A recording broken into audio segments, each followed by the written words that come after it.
amigos, né, e pessoas importantes aqui da nossa cidade. Eles merecem isso, porque eu acompanho o trabalho deles desde 89, né, nessa cidade, que é a empresa Giratur Transportes, do meu amigo Lourenço, da sua filha Karen, que hoje faz 40 anos, e isso é importante. E queria ler aqui, né, o trecho que foi colocado para eles, porque é digno e é justo.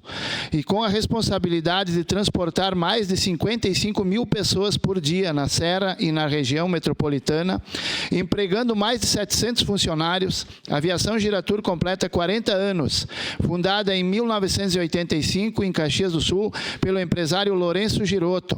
A empresa teve o seu primeiro trajeto realizado por uma Kombi. Eu fui motorista dessas Kombi, por isso que me sinto honrado de fazer parte dessa história. E entre a escola de Melvin Jones e a Universidade de Caxias do Sul. Hoje, com uma frota própria de cerca de 500 veículos, ou seja, eles têm quase o dobro dos ônibus da empresa Visati, quase o dobro de veículos que a empresa Visati, né?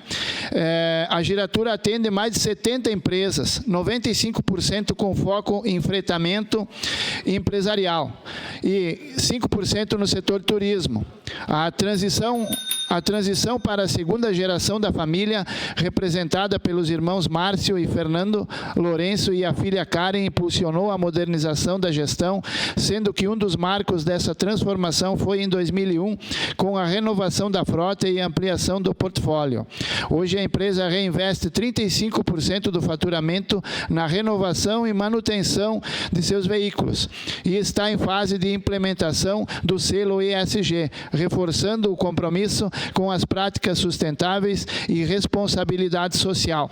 Então, queria deixar aqui meus parabéns em nome dessa casa aqui, para a família Girotto, o Lourenço, a Karen e os demais, e a todos os motoristas da Giratur, também a fazer um agradecimento aqui em público por serem nossos parceiros no projeto Agrofraterno, que leva alimento saudável para muitas pessoas carentes dentro da nossa cidade e na nossa periferia. Era isso, senhor presidente, muito obrigado.